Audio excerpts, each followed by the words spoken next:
Inglés. Hola a todos, me llamo Cristóbal Casado. En nombre del presidente del Instituto de la Ingeniería de España, muchas gracias a Rodrigo por organizar y moderar esta jornada. También muchas gracias a los 4 excelentes ponentes que vais a explicar los beneficios de cursar un máster habilitante de ingeniería. Y por supuesto, muchas gracias a los participantes en esta interesante mesa redonda online. El Instituto de la Ingeniería agrupa a las 9 principales asociaciones de ingeniería de España, con cerca de 150.000 afiliados y más de 500 ingenieros voluntarios que trabajamos en 20 comités con el propósito de mejorar la ingeniería al servicio de la sociedad. Uno de estos 20 comités es el de Universidad, Formación y Empresa, que tengo el privilegio de presidir y que tenemos como misión promover actividades que contribuyan a que España siga teniendo los mejores ingenieros con los mejores puestos de trabajo o las mejores empresas. Para conseguirlo, proponemos que en España se mejore la interrelación, colaboración y transferencia entre las universidades, las empresas, las instituciones y las ingenierías. Este partnership universidad-empresa lo estamos llevando a cabo con 15 proyectos que desarrollan 5 objetivos principales.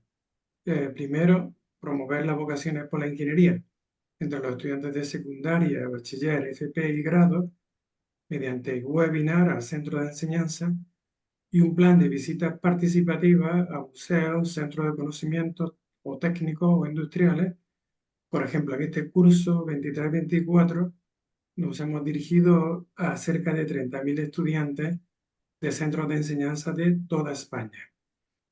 El segundo objetivo es mejorar la formación, las competencias transversales y la calidad de los estudios de los estudiantes de ingeniería y de los ingenieros. Todos los años hacemos 5 jornadas divulgativas sobre competencias transversales o técnicas sectoriales y damos formación sobre liderazgo. Hemos creado el Foro para la Mejora de los Másteres Habilitantes de Ingeniería, que tenemos como objetivo que este año 80 másteres habilitantes de ingeniería tengan un plan de mejora de los estudios. El tercer objetivo es reforzar y facilitar las colaboraciones tecnológicas universidad-empresa. Para ello hemos creado el Foro para las Colaboraciones Tecnológicas de las Universidades, de 60 universidades españolas que tienen estudios de ingeniería. Hemos realizado en el último año y medio 7 jornadas de colaboración tecnológica de las universidades con 7 grandes empresas que están generando alrededor de 230 proyectos de colaboración tecnológica de las universidades con estas 7 empresas. El cuarto objetivo es mejorar la empleabilidad de los jóvenes ingenieros mediante prácticas, orientación profesional y mentoring.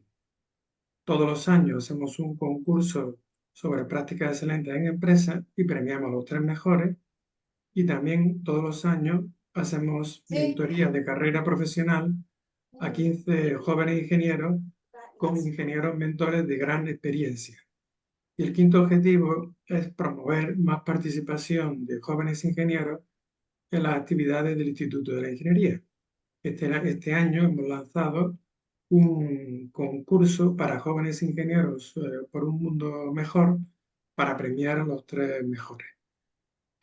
Pues bien, dentro del primer y segundo objetivo clave, lanzamos esta jornada para animar a los estudiantes de grado y a los grados de ingeniería a que continuéis vuestros estudios haciendo el máster habilitante de ingeniería, que es un paso imprescindible para tener la profesión regulada de ingeniero y muy necesario para que podáis ser dueños de vuestra carrera profesional, es decir, dueños de vuestro destino laboral. Como decíamos, sobre los beneficios de hacer un máster habilitante de ingeniería, os van a hablar 4 excelentes ponentes junto con Rodrigo Pérez. Rodrigo es un doctor en Ingeniería Naval por la Universidad Politécnica de Madrid, donde además es profesor asociado. Actualmente es director en Siemens y miembro del Comité de Universidad, Formación y Empresa. Y como decía, es el organizador de esta mesa redonda y que además os va a presentar a los ponentes. Sin más, muchas gracias. Paso la palabra a Rodrigo. Gracias. Buenas tardes. Quisiera agradecer, Cristóbal Casado, por tu excelente introducción a esta jornada sobre la promoción de los máster habilitantes para estudiantes de grado. En esta jornada, diferentes compañeros, ingenieros de las distintas ramas de la ingeniería española, nos mostrarán las ventajas de realizar el máster habilitante de ingeniería. Las personas que nos acompañarán hoy en esta jornada son además colaboradores con el Instituto de Ingeniería de España en el Comité Universidad, Formación y Empresa. La primera persona a la que voy a presentar va a ser en orden de sus diferentes intervenciones. Es doña Susana González Martínez, es ingeniera industrial por la Universidad Politécnica de Madrid y Máster Executive en Gestión de Empresas Industriales por CESADI y la Universidad Rey Juan Carlos. Tiene experiencia profesional dentro del diseño y mantenimiento, la intralogística y la consultoría y el emprendimiento, completado con experiencia como vocal de las juntas de la Asociación y el Colegio Oficial de Ingenieros Industriales de Madrid, presidenta de la Comisión de Enseñanza de la Ingeniería Industrial de dichas entidades, vocal profesional evaluadora de la certificación URACE. Bueno, como podéis ver, una persona que nos puede transmitir mucho conocimiento con su experiencia dentro y fuera de el colegio profesional. El segundo ponente es Juan Antonio Fernández, es ingeniero industrial por la Escuela Técnica Superior de Ingenieros Industriales de la Universidad Politécnica de Madrid y también es DEA, Diploma de Estudios Avanzados, por la misma escuela. Ha trabajado en las multinacionales de las telecomunicaciones, ITT y Alcatel durante 30 años. Es profesor en la Escuela de Ingeniería Técnica de Telecomunicaciones de la Universidad Politécnica de Madrid y en la Universidad Europea de Madrid. Ha participado como vocal profesional en la evaluación EURACE.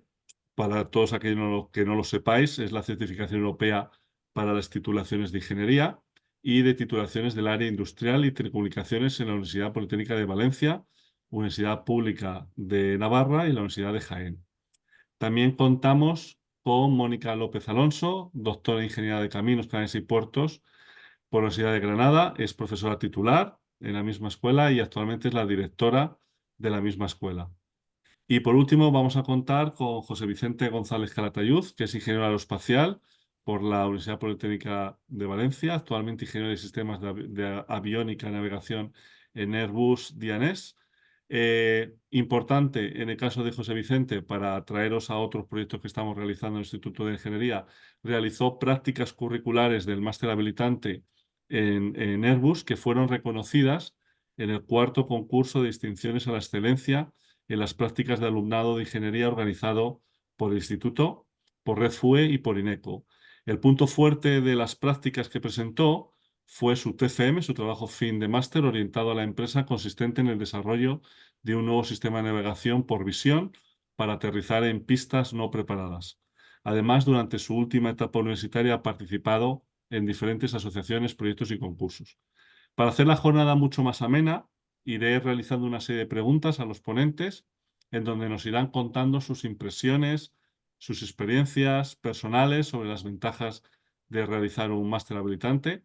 Posteriormente abriremos el turno de preguntas a todos vosotros, así que por favor, si quisieran realizar alguna pregunta a los conferenciantes, nos podéis escribir vuestras preguntas en la aplicación, en el chat, y se las iré transmitiendo a cada uno de los participantes. Bueno, sin más dilación, vamos a comenzar ya. Y la primera pregunta es para Susana. Quisiera conocer, Susana, tu opinión sobre las profesiones reguladas, por qué son importantes y qué diferencia hay entre las competencias, las atribuciones y los ámbitos de trabajo de la profesión de ingeniero. Bueno, pues las profesiones reguladas son una reserva de actividades y títulos profesionales que están protegidos mediante una serie de condiciones que se determinan por una ley o una norma legislativa. Esto quiere decir que lo que se busca es prevenir un riesgo grave en los objetivos de interés público. Pueden ser tanto a nivel de salud, de protección civil, de protección del entorno urbano, de propiedad intelectual o industrial o incluso garantía de buena administración de la justicia. Estos sectores, por tanto, incluyen, por una parte, el jurídico, el contable o económico. Ahí tenemos pues abogados, jueces, administradores de empresas, el sector sanitario, que es el más conocido. Todos sabemos que la profesión de los médicos es regulada, o los enfermeros, veterinarios. El sector cultural y el sector técnico y de ciencias experimentales. Las profesiones reguladas, al tener estas reservas de actividad, lo que hacen es proteger a los consumidores, no solamente evitando el intrusismo profesional, que es lo que a priori puede parecer más interesante, sino validando la capacitación de los profesionales, haciendo cumplir el código deontológico de cada profesión y proporcionando peritos al sistema judicial. De esta manera, cuando habéis escogido vuestras carreras, habéis comprobado que en la descripción de las mismas tenéis una serie de competencias. Frente a lo que son las atribuciones profesionales, pues lo que tenemos es que las competencias son las capacidades, aptitudes y conocimientos que se adquieren en la formación universitaria, se definen según la titulación y se regulan por una orden ministerial, que en el caso de las ingenierías son órdenes CIN, frente a las atribuciones, que es la capacidad legal para realizar esos trabajos dentro del ámbito de una profesión. Como atribuciones legales se otorgan a las profesiones, no a las titulaciones. Por eso hay profesiones que pueden estar, a las que se puede llegar por distintas titulaciones, o titulaciones que pueden tener distintas profesiones. Por ejemplo, en el caso de los grados en Derecho, luego pueden los estudiantes, una vez que han terminado su grado, pueden ir hacia la parte de judicatura, hacia la parte de notaría, hacia la parte de abogacía, y vienen con una misma titulación. Sin embargo, las profesiones a las que llegan son diferentes. Las atribuciones tienen carácter de ley y además pueden ser exclusivas de una profesión. Si nos referimos ya únicamente a la parte del ingeniero técnico frente al ingeniero de ciclo largo, al ingeniero de máster, lo que tenemos no es solamente una diferencia en cuanto a la cualificación profesional. Un ingeniero técnico es nivel MECES 2 o EQF 6 frente al MECES 3 o EQF 7 del ingeniero de ciclo largo. El ingeniero técnico es lo que es ahora un grado en ingeniería, pero no todos los grados en ingeniería tienen atribuciones profesionales. Cuando se hizo la reforma Bolonia, se buscó intentar acomodar lo que había antes, pero adaptándolo a la nueva realidad que se había impuesto. Lo que se hizo fue que las antiguas ingenierías técnicas pasaron a ser titulaciones de 4 años con la denominación de grado en ingeniería, y sin embargo, lo que eran las antiguas ingenierías o ingenierías superiores, que eran de ciclo de 6 años, se pasaron al título de máster habilitante. Esto quiere decir que los másteres habilitantes abarcan muchas más atribuciones que un grado en ingeniería. Como ejemplos, si el ingeniero técnico realiza el análisis de procesos y productos o la resolución de problemas en su campo de estudio, el ingeniero realiza el análisis de procesos y productos o resolución de problemas en su campo de estudio, pero en un campo de estudio que es más amplio y que además sea pluridisciplinario. O frente al ingeniero técnico que aplica metodologías de estudios relevantes y de diseño de vanguardia en su campo de estudio, el ingeniero además lo que hace es que las especificaciones que le surgen en el problema pueden estar incompletas o que puede requerir la integración de unos conocimientos de campos más diferentes.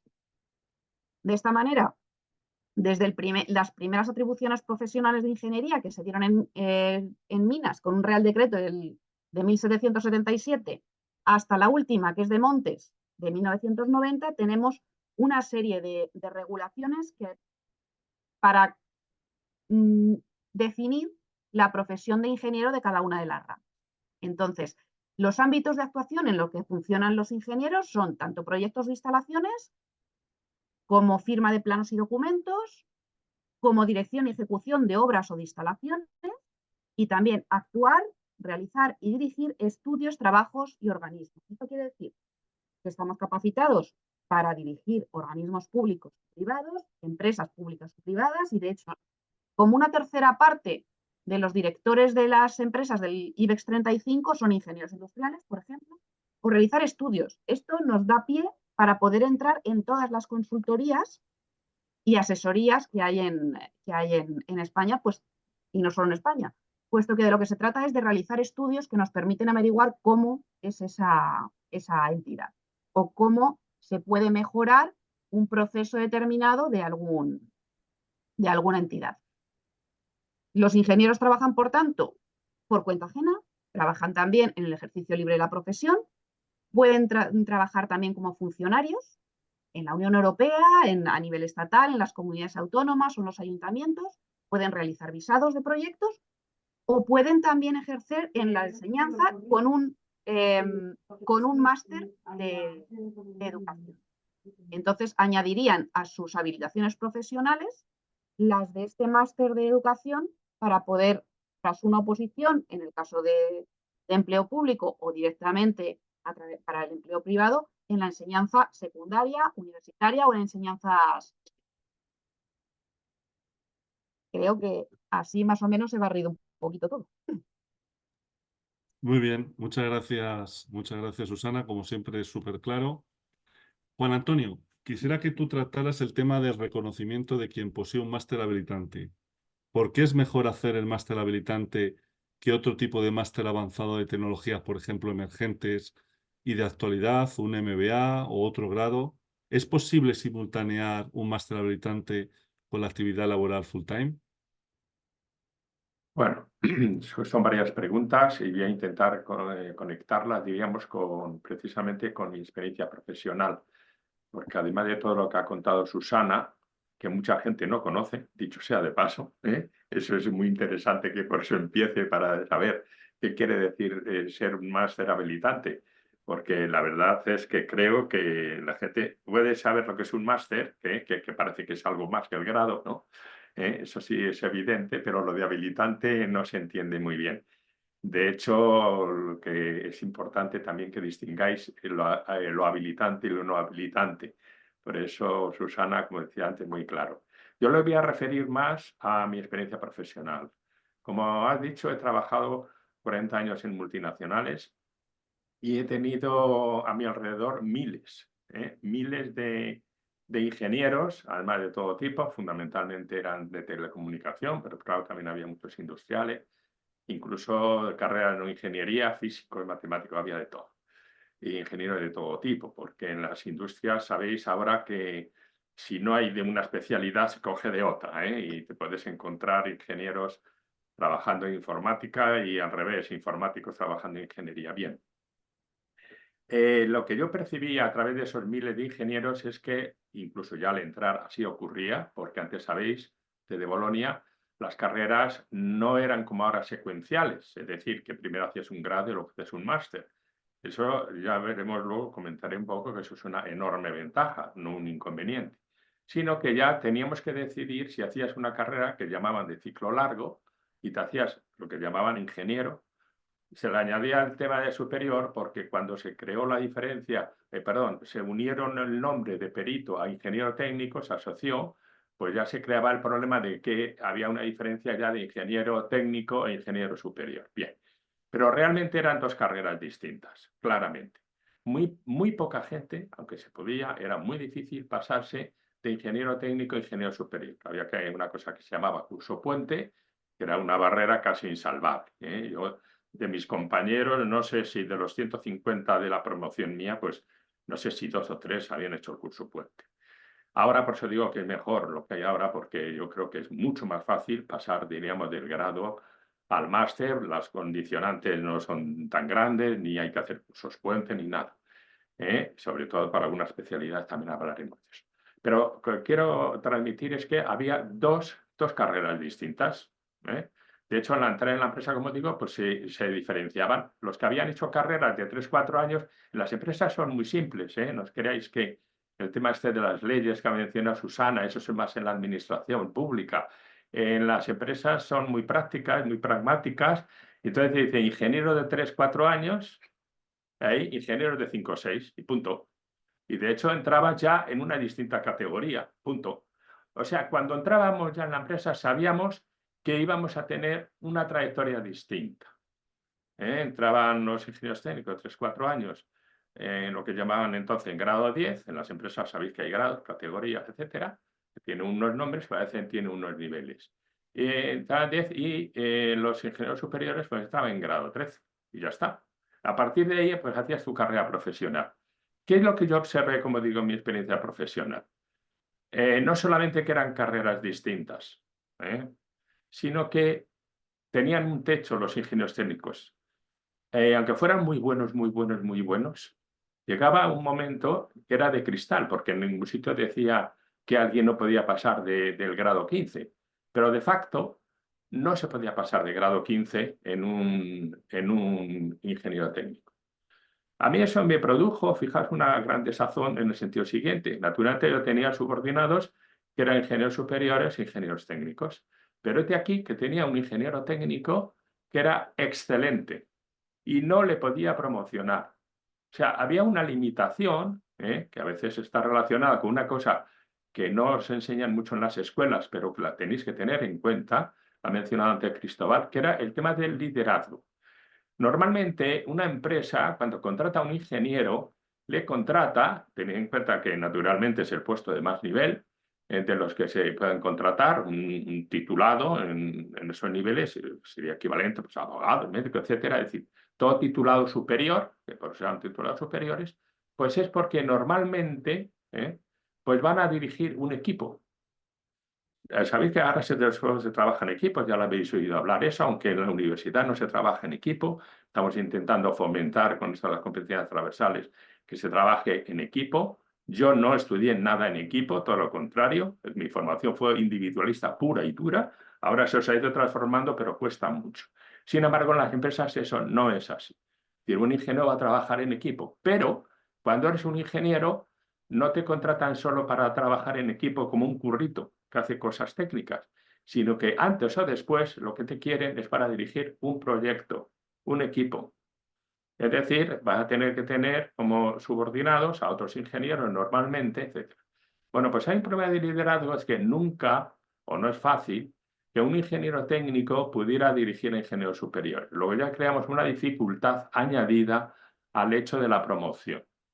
Como digo, eso me impactó mucho y tanto que luego el resto de mi vida me he dedicado a ver si todos los ingenieros técnicos, ahora graduados, hacían el máster, porque tener una limitación, como ha dicho Rodrigo, que él naturalmente no la tiene, porque fijaos, además que es doctor, no se exige tanto en las empresas ser doctor, fijaos, suma más para temas de investigación, ¿sabéis? Y para la universidad.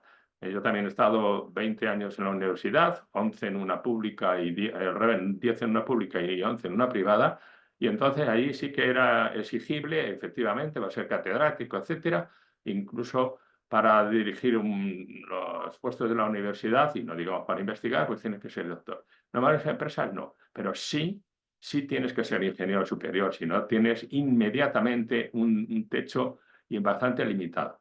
Por eso fomento tanto, estamos trabajando mucho desde el instituto, en que no os quedéis los graduados nunca, solamente por el futuro. O sea, lo que llamamos la promoción que vas a tener. A no ser, bueno, que te conforme. Yo sí me he encontrado gente, pues como yo digo, pues que no quería promocionar, quería seguir ahí con sus investigaciones, sus cosas, y bueno, ahí trabajando, bueno, siendo pues ingeniero mediocre, que yo llamaba, porque vamos, ¿cómo no aspirar a serlo más en tu profesión?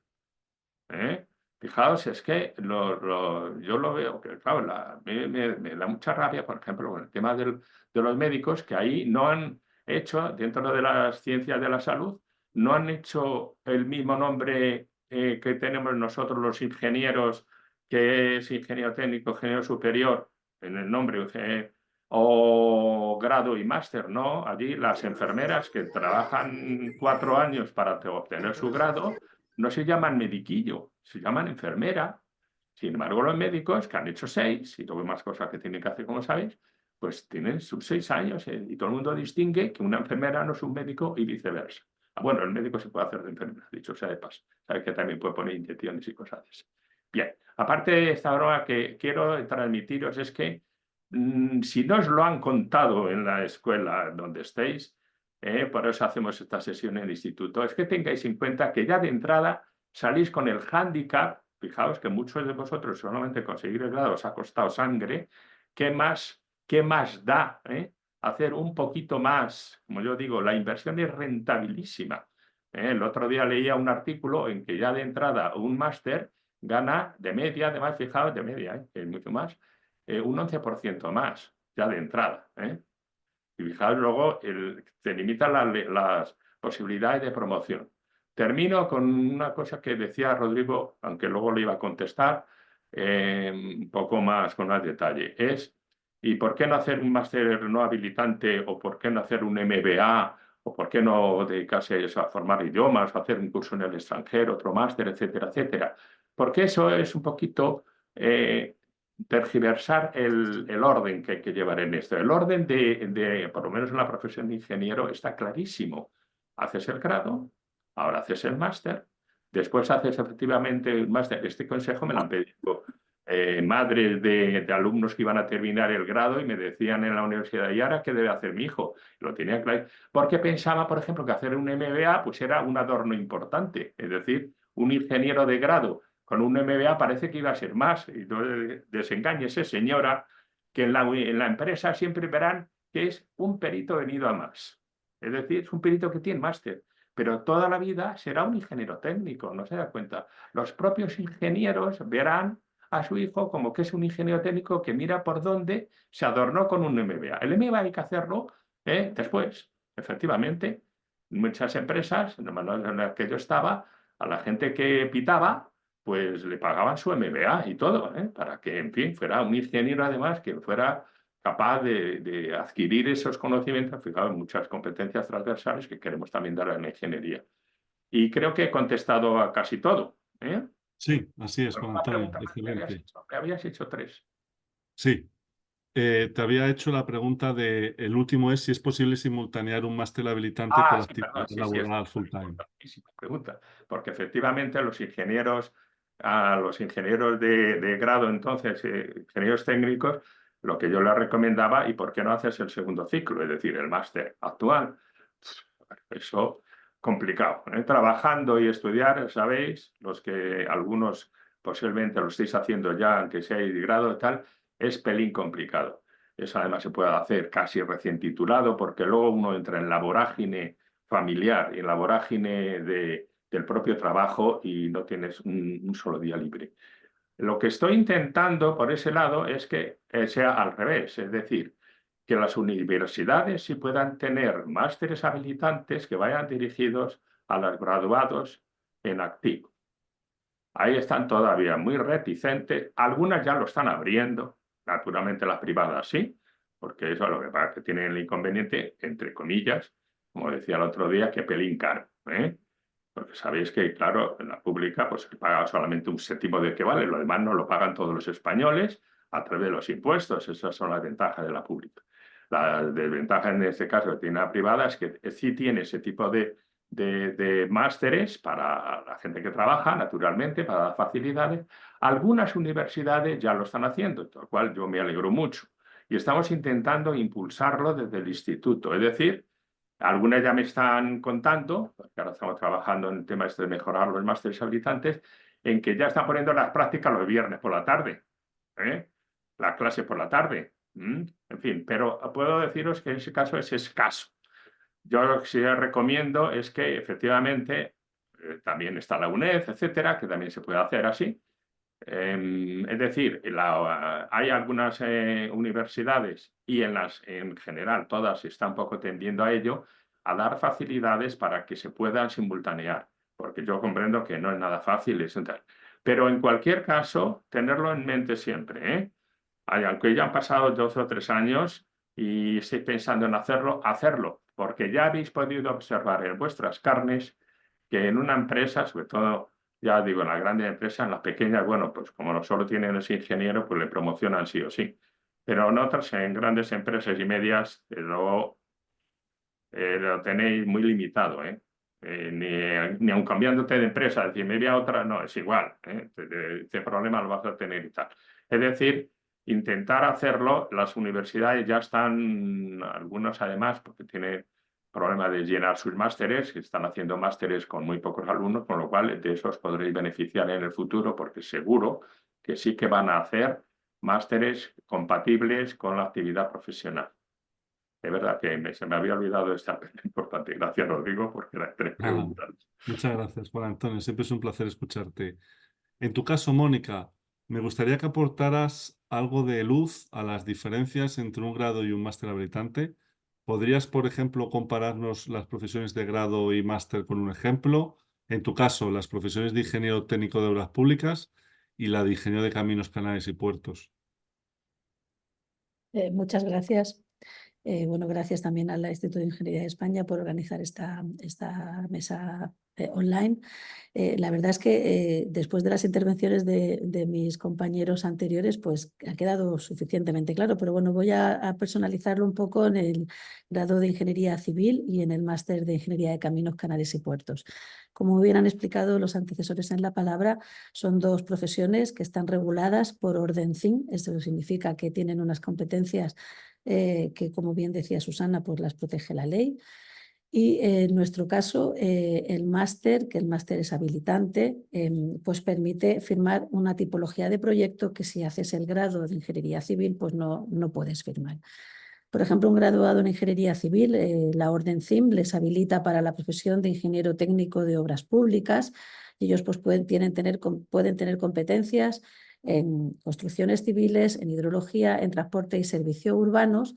Sin embargo, el máster de Ingeniería de Caminos, Canales y Puertos, cuya Orden CIM le habilita para el ejercicio de la profesión de ingeniero de caminos, canales y puertos, sí pueden firmar cualquier proyecto en estas áreas, en estos ámbitos de conocimiento, ¿no? O sea que fundamentalmente la diferencia fundamental entre grado y máster tiene que ver con el tipo de tipología de proyecto que podría firmar el graduado o el máster.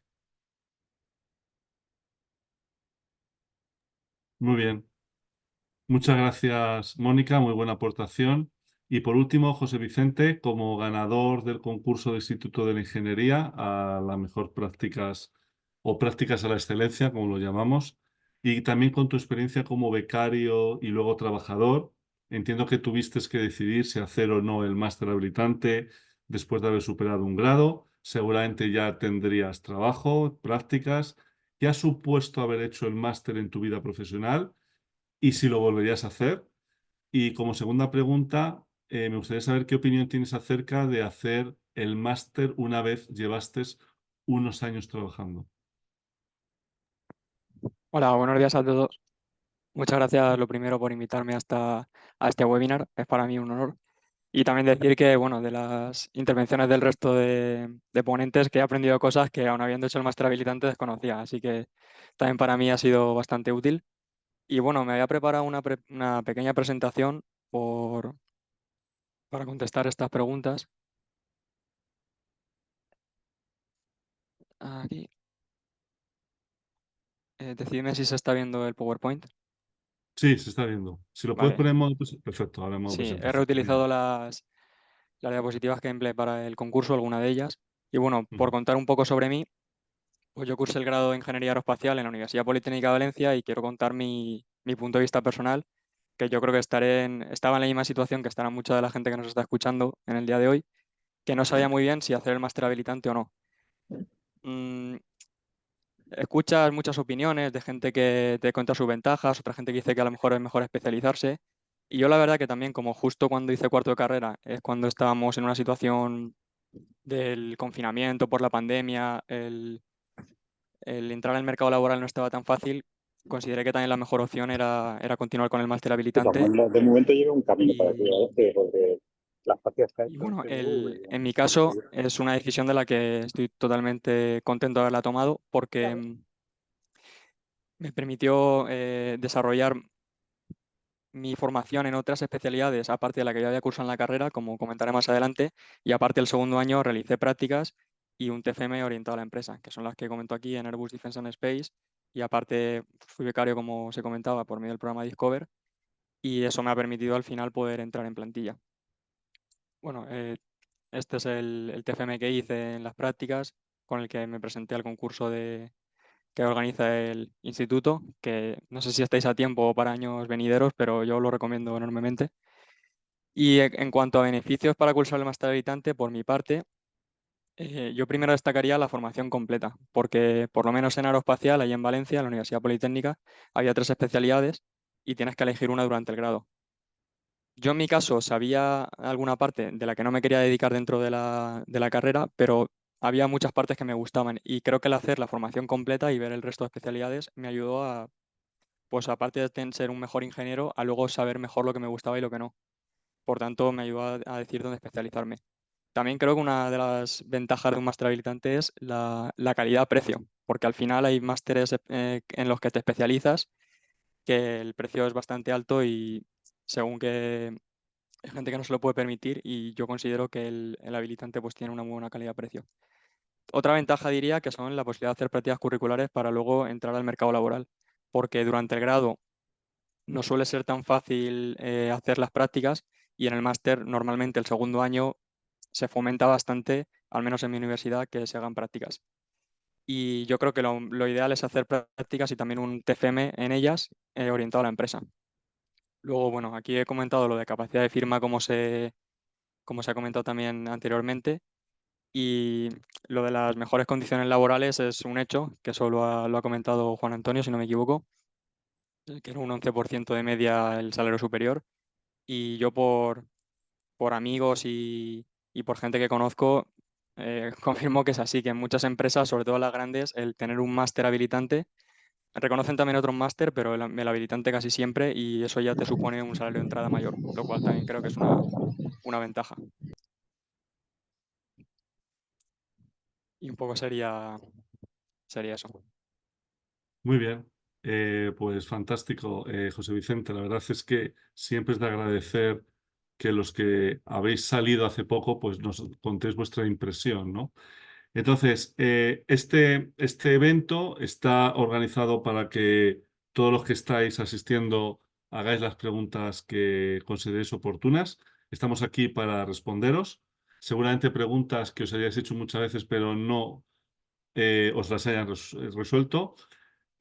Mientras vais preguntando por el chat, me gustaría conocer, esta pregunta la lanzo a todos los ponentes, vuestra experiencia, en qué le recomendáis a los alumnos que están cursando el máster habilitante, hacia dónde tienen que orientar su formación complementaria, idiomas, dirección y administración de empresas, máster sectoriales.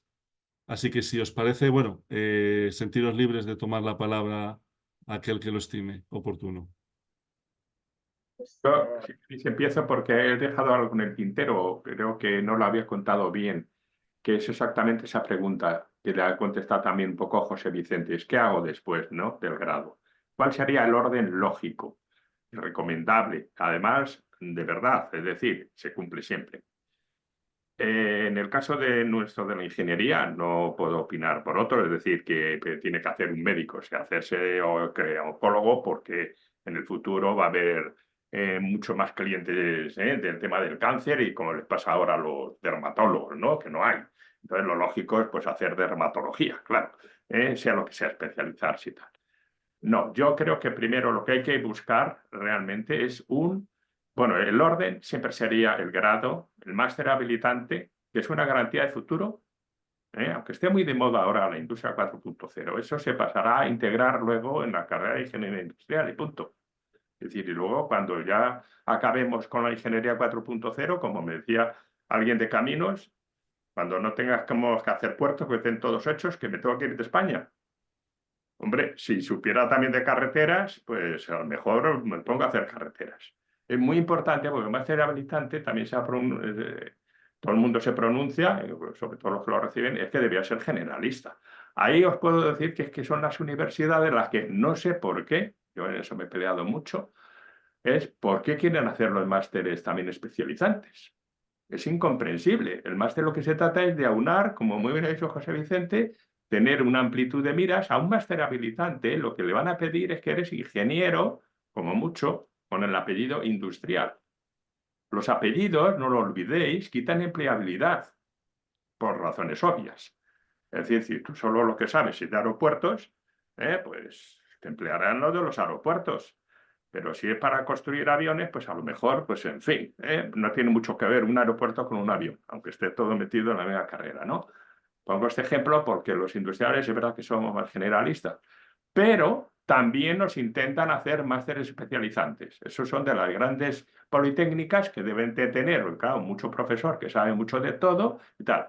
Eso yo lo he observado, por ejemplo, en Latinoamérica, os puedo decir que lo que más me sorprendía de mis colegas ingenieros industriales y los ingenieros informáticos, trabajé mucho en informática en Latinoamérica, a mí me maravillaban mis colegas que les iba a dirigir, que eran polivalentes, muy polivalentes. Aquí en España teníamos, por ejemplo, ingenieros para en las comunicaciones, de las comunicaciones no sé qué, las comunicaciones de vídeo, pero bueno, y de las redes, y unos que sabían solo de informática de hardware, otros que sabían solo de software. Y a mí me maravillaba que los ingenieros informáticos de allí, bueno, más polivalentes no podían ser. Y no os cuento los industriales, que eran mucho más polivalentes que nosotros y con otra connotación muy interesante. Si no estabas orientado a la gestión y a la organización industrial, es que no eras ni ingeniero. No podías tener el nombre de industrial, porque un ingeniero industrial tenía que saber dirigir plantas.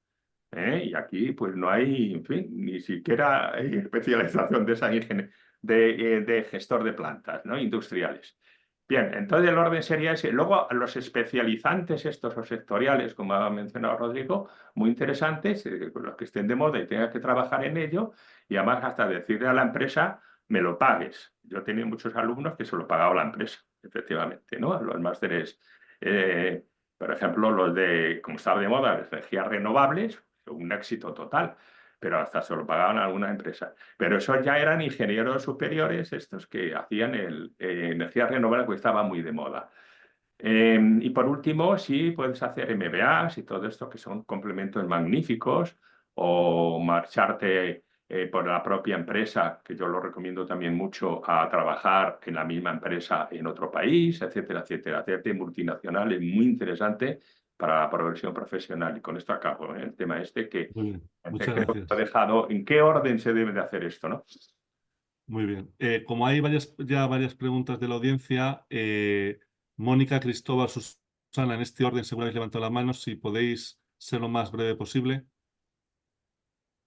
Sí, bueno, yo solo quería intervenir para decir que efectivamente es importante la formación, como también ha dicho Juan Antonio, los MBA, etcétera, pero verdaderamente para la ingeniería el hacer el máster habilitante es la primera puerta, ¿no? O sea, yo para mí que ahí estoy totalmente de acuerdo con Juan Antonio, que efectivamente hay que animar a hacer el máster habilitante. Tenemos ahora una situación complicada y voy a ser muy breve, porque como hay, por ejemplo, en nuestro sector, en el de la ingeniería civil, hay mucho trabajo, pues nuestros estudiantes prefieren ir a trabajar antes que incorporarse un par de años más a la formación de máster. Y al final luego la gran mayoría tienen que regresar porque efectivamente se encuentran con ese techo de cristal rápidamente. Vale, gracias. Muy bien, muchas gracias, Mónica. Cristóbal. Sí, solamente insistir, después de haber obtenido el máster habilitante de ingeniería, asegurarse que uno tiene un nivel, a ser posible, C1 en inglés, aprovechar las oportunidades para mejorar las competencias transversales, trabajo en equipo, comunicación, liderazgo, las soft skills. Como decía Juan Antonio, el máster sectorial, aprovechar que uno ya ha empezado a trabajar para hacer ese máster sectorial. Y el MBA, nosotros recomendamos hacerlo después de haber obtenido experiencia técnica en las empresas, pues después de 4 o 5 años al menos. Gracias. Muchas gracias, Cristóbal. Susana. Sí, coincido básicamente con Cristóbal. Primero sería adquirir una experiencia internacional y el máster habilitante, que es el que va a ser el paraguas para cualquier otro máster. El máster habilitante es una generalización en el caso de las ingenierías y lo que hace es que, además de las ingenierías fashion, se llaman muy bonito y que están de moda en un momento determinado, te permite poder pivotar en un momento determinado en tu carrera profesional sin mayor problema. Lo que haces es mantener una base muy amplia para luego irte dirigiendo a donde quieras dentro de la especialidad que hayas escogido de la ingeniería. El máster, el MBA, yo también estoy de acuerdo con Cristóbal en que sería adecuado una vez que ya tienes una cierta experiencia profesional y puedes aprovecharlo más. Muchas gracias, Susana. Vamos a empezar con las preguntas de la audiencia. Óscar pregunta que si es determinante la universidad en la que realices el máster o lo importante es el hecho de tener el título. Aquí ya podemos entrar con historias que todos conocemos. ¿Qué opináis en este caso? ¿Es determinante la universidad en la que se realiza el máster? Yo creo que es más determinante el tener el máster habilitante que la universidad en la que está. Estoy Una vez que completamente tienes el máster habilitante ya te pueden seleccionar más por una universidad o por otra, pero es más determinante el hecho de primero tener el máster que no la universidad. Totalmente. Yo os puedo decir que nosotros nunca preguntábamos en la empresa de en dónde habían hecho entre los estudiantes sí lo hay, esas comparaciones, ¿no? Que si la Politécnica de Madrid es mejor que la de Valencia, que la de no sé qué. Entre los propios universitarios no es así. Todos consideran que su universidad da un máster o un grado, vamos a decir, tan excelente como lo de los demás. Eso es más, yo creo que por los propios estudiantes. Es verdad que dicen, claro, las más difíciles son las que tal. En la empresa, en absoluto. Nosotros nunca preguntábamos a dónde había hecho ingeniero tal. ¿Por qué? Porque lo que se preocupó en la empresa es que la universidad es muy seria y todos nuestros estudiantes son muy buenos. Es decir, da igual que la hayas hecho la Miguel Hernández, una pequeñita, pero no sé qué, pero también tiene caminos y tal, y entonces sí, pero a lo mejor que la Politécnica de Madrid. O sea, es curioso porque eso yo lo he notado en los estudiantes, que tenía que ser, lo he comprobado. Además, he estado en la pública y en la privada, puedo decir que la formación es exactamente igual. La única diferencia, los contenidos, los programas, las horas, etcétera, todo eso está regulado. La única diferencia es que que haya ese mito de que en las privadas regalaban los títulos. ¿Por qué? Porque era más fácil. Es decir, en vez de la gente tardar de 6 o 7 años, tardaba en 4. Pues era nada más que por la dedicación del profesorado. Al profesorado se le exigía estar pendiente del alumno permanentemente, perseguirle si no iba a clase, etcétera, etcétera. Es decir, esa para mí era la diferencia que he notado yo entre un sitio y otro. Pero el titulado, a propósito de eso que dice, os puedo decir que no hay, hombre, siempre hay, os puedo también decir lo contrario en el sentido siguiente. En mi colegio de ingenieros industriales, al cual pertenece Susana y llevo mucho tiempo, era muy divertido hasta que fui yo diciendo que eso no es así, que los ingenieros industriales parece que solo tenían que ser de la Politécnica de Madrid. ¿Por qué? Porque todos los colegiados, como no había antes nada más que la Politécnica de Madrid, entonces yo les tenía que recordar que en Madrid hay 7 universidades que hacen ingeniería industrial y me consta que es tan buena como la de la Politécnica de Madrid. Entonces tuve que convencer. Quiere decir, no, Mónica también se sonríe y Susana, es que he tenido que observar como en una empresa de estas grandes, Endesa y tal, como los responsables de recursos humanos contactaban con ingenieros que habían estudiado en la Carlos III, pues solo querían ingenieros de la Carlos III. Hombre, yo decía, oye, que hay 7, si hay 7 ingenieros industriales en Madrid. Pero ya es labor de networking. Entonces eso ya está también cambiando en los propios colegios profesionales. Rodrigo, Sí. vamos. Lo que iba a decir es, simplemente para terminar, como bien dice Jorge Delgado, director de la Escuela Politécnica Superior de Jaén, tenemos que recordar que actualmente las titulaciones oficiales son sometidas a controles por parte de las agencias de calidad. Entonces, básicamente son las que legalmente son las encargadas de establecer la calidad de los egresados, el control de lo que se ejerce.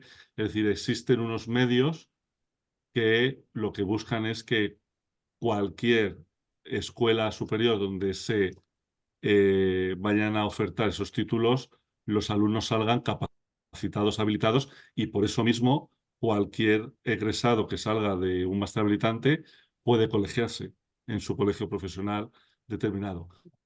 Si os parece, vamos a pasar a la siguiente. Son 2 preguntas por parte de Mario. La primera entiendo que es muy fácil contestarle. Básicamente es que si un ingeniero que hace un grado posteriormente hace el máster, pero le gusta más el trabajo de ingeniero de grado, pues que si está condenado a trabajar como ingeniero de máster. Esto entiendo que todos entienden que, bueno, básicamente esta os la contesto yo rápidamente. Se nos va de tiempo. Tener un máster es como el que tiene un doctorado, es como el que tiene varias carreras. Luego puedes dedicarte a otra profesión, a lo cual te has habilitado anteriormente o te guste más. No estás condenado a ello. pero recordar que antes se ha mencionado que por convenio un ingeniero máster cobra más al entrar en una carrera, en una profesión, que un ingeniero de grado. Ya se ha comentado antes otro tipo de comentarios. Y su segunda pregunta es, en el tema de oposiciones, ¿puede opositar ingeniero forestal a pesar de ser ingeniero de montes? En este caso concreto, preguntaba ese caso. Pues en el caso de las oposiciones, y esto es la experiencia que tenemos en Industriales en Madrid, ahí las oposiciones se convocan para titulaciones concretas. Si la oposición es para ingeniero del Estado, pues quienes se pueden presentar son ingenieros. Si es para ingeniero técnico, pues solamente ingenieros técnicos. Lo que pasa que al ser el máster previamente un ingeniero técnico, pues puede presentarse también. Entonces, es lo mismo que cuando se presentan personas que no son ingenieros a unas oposiciones genéricas. Cuando se presentan a oposiciones genéricas, se puede presentar al cuerpo administrativo, que es el cuerpo básico, y el que tiene el grado, además, se puede presentar al cuerpo de gestión. Entonces, si te presentas al de gestión, te preparas para las del administrativo porque así tienes dos oportunidades. En el caso de presentarte a una posición de ingeniero o de ingeniero técnico, el nivel de competencia que vas a tener para sacarte la oposición es mucho más reducido que a una oposición general. Sí. Comentaba posteriormente Mario, hay otra pregunta intermedia que intentaremos entrar. Añadiendo sobre esto, preguntaba que en el caso de hacer una oposición a ingeniero superior o máster, si se computa la nota media de grado más máster o solo la de máster. Es que la nota de tu titulación no entra para la oposición. Entonces, si lo que te están pidiendo es el título, no la nota con la que has sacado el título. Otra cosa es que luego a la hora de realizar los exámenes saquen más o menos notas. Las oposiciones tienen en general un examen común de teoría, luego un examen de desarrollo y un examen de presentar el tema. Entonces, ahí no se te está contando la nota que hayas tenido en la carrera. Lo que se te considera es la titulación con la que aportas. Bien, si no tenéis nada más que comentar, hay otra pregunta que vamos a ver si es la última por el hecho del tiempo para que nos ciñamos a la hora. Se está comentando en varias de ellas el concepto de que existen ingenieros de grado habilitados o atribuciones profesionales habilitadas que vienen de las antiguas ingenierías técnicas, diciendo que los ingenieros técnicos no tienen limitación en su especialidad, pero tienen las atribuciones de los anteriores peritos o ayudantes de ingenieros en otras especialidades de la misma rama. Creo que estamos de acuerdo en eso. Y comentan en otra pregunta, por ejemplo, que entiende que se puede presentar a una oposición si han realizado un grado habilitante, ya que existen grados que, como todos sabemos, que no son habilitantes, aunque den acceso a másteres. Pues ahí es leerse bien las especificaciones de la titulación, de la oposición, porque hay oposiciones en las que te van a decir grado relacionado con y otras en las que te especifican claramente la habilitación profesional que requieres para poderte presentar. En el caso de los másteres, la habilitación el nivel que adquieres directamente al sacarte la oposición es un grado superior que el que obtienes, al que puedes llegar a través del examen. Son escalas diferentes dentro de la administración. Sí. Bueno, creo que hemos respondido, o así hemos intentado, a todas las preguntas que la audiencia ha ido realizando. Por supuesto, si alguien tiene más interés en este tema, puede contactar con el Instituto de Ingeniería de España. Estaremos encantados de contestar todas las preguntas que tengáis. Y no quisiera terminar esta jornada sin agradecer a los ponentes su tiempo, su experiencia compartida con todos nosotros. Así que muchas gracias.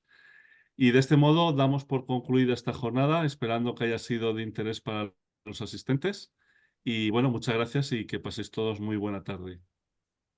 Gracias. Gracias.